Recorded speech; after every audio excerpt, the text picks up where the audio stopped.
I think Stewart can be a good actor at times, but she has one mode. And that mode is disaffected angst. We saw that throughout the Twilight franchise, and that was... I don't care.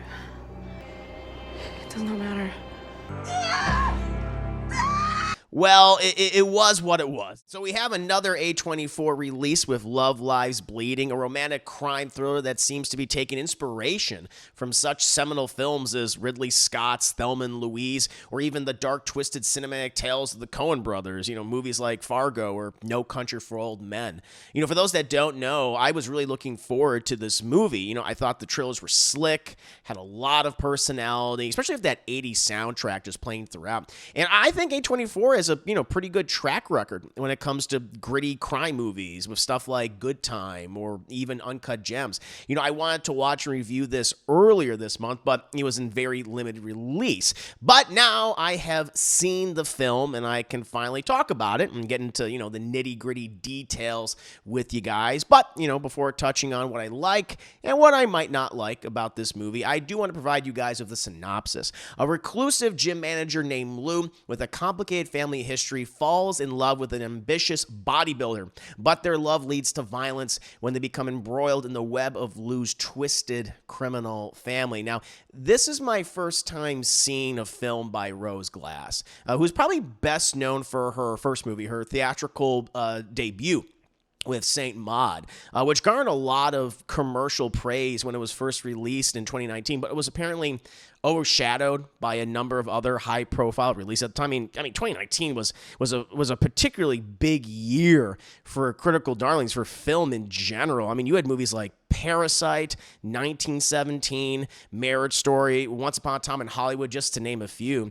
And, I want to eventually, watch that original film that she made, especially since I ended up really enjoying Love Lies Bleeding, for the most part. And I think it's one of the better movies, one of the better films of 2024 so far. I do have an appreciation for, gritty, nasty crime thrillers with very morally complicated characters. We got into this thing with the best intentions, really. I never... Oh, I'm sorry. Did I break your concentration? And this romantic caper has all that in spades, thanks to some great direction, strong leading and supporting performances, and also a certain level of scummy nastiness that makes this world feel so gross, but very engaging to observe. First of all, in regard to the performances, I want to touch on Kristen Stewart as Lou. I think Stewart can be a good actor at times, but she has one mode. And that mode is disaffected angst. We saw that throughout the Twilight franchise, and that was... I don't care. It does not matter. Well, it was what it was. Not always very good, and sometimes downright awful, but it's worked to her advantage in movies like Adventureland, Personal Shopper, and also Underwater. In the case of Love Lies Bleeding, it works for her and her character of Lou. Lou is disaffected, angsty, and just filled with rage because of her past with her criminal family. She comes across someone she becomes very infatuated with, and we learn, more about her world and her circumstances, and it makes perfect sense as to why she is the way she is, why she is so disaffected, angsty, and obviously filled with rage. Katie O'Brien, who you might have seen before in Ant-Man 3 and The Mandalorian, the latter season of The Mandalorian, gives the performance of her career so far in this movie. Her character of Jackie is an aspiring bodybuilder who goes to Lou's gym. Her muscle physique is as impressive as her performance. And she falls deeper into steroid abuse as well as just the criminal world that Lou also happens to be a part of. She has great chemistry with Stewart, and you completely buy them as this couple, even if they are an unlikely couple. But she also has these just very intense and even gory scenes that are quite shocking and kind of raise the stakes of the movie itself. They do something quite odd with her towards the film's end that I want to go into detail in just a bit. And I think it will most definitely divide people. But outside of that, I really liked her performance and just the scary intensity she brought to the character. The small supporting cast is also very good, from Ed Harris, who plays Lou Sr., the crime lord father of Stuart's Lou, and Dave Franco as JJ, the abusive and very scummy husband of Lou's sister, Beth, played by Jenna Malone. You know, it's great seeing Franco play such a despicable and repugnant character. You know, he seemed to really just relish the role. And it made me think of Eric from 21 Jump Street and what he would have become if he was actually released from prison and got out from under the hands of Rob Riggle. Eric's been all up in that shit.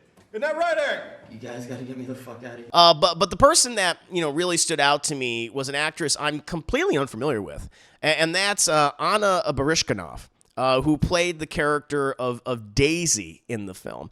Daisy is a lesbian who is completely obsessed and infatuated with Lou throughout the entirety of the movie and wants to be in a very lustful and romantic relationship with her. You know, she's an extremely jealous and manipulative person, and her interactions with Lou and several of her scenes, I have to say, just like really stood out to me as some of the best moments within the film. You know, while despicable, like most of the characters in this movie, what she does, I think, is quite thrilling and creates some just very interesting and very intense conflicts that our two leads have to figure out and, you know, finagle out of. Now, you know, as much as I'm praising this movie, and I do think it's, you know, it's very good, great in some parts, excellent in some parts as well, you know, especially when it comes to performances and, you know, what's written for them, I do have two big criticisms of the movie, with one big one, which comes at the film's ending. I think the movie's ending will divide a lot of people, especially since it gets fantastical in the film's last third.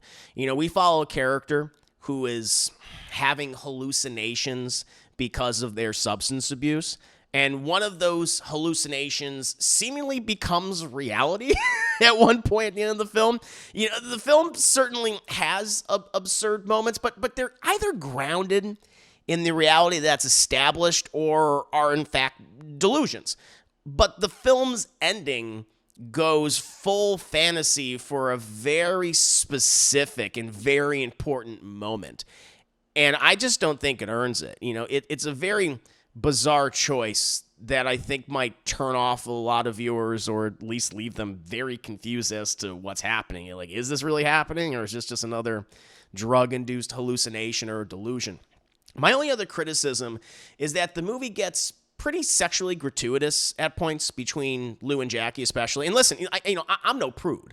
You know, I like boobs and I like butts, but I do find sex scenes superfluous in films and TV shows.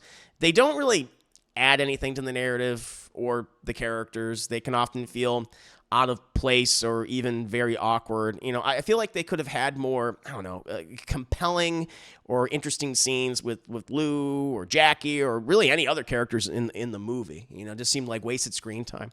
You know, it's not a deal breaker for me, but it's like, okay, can we just let's get this over with so then we can get back to the actual movie and actual character interactions and maybe, you know, the cool sequences, which there are quite a few in this film.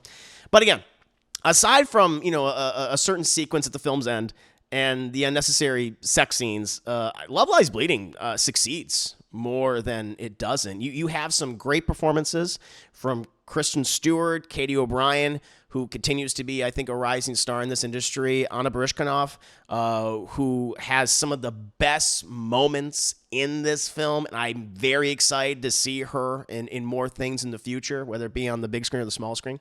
And again, some great direction from Rose Glass, who I also want to see more from in the future. But what about you guys? Have you guys seen Love Lies Bleeding?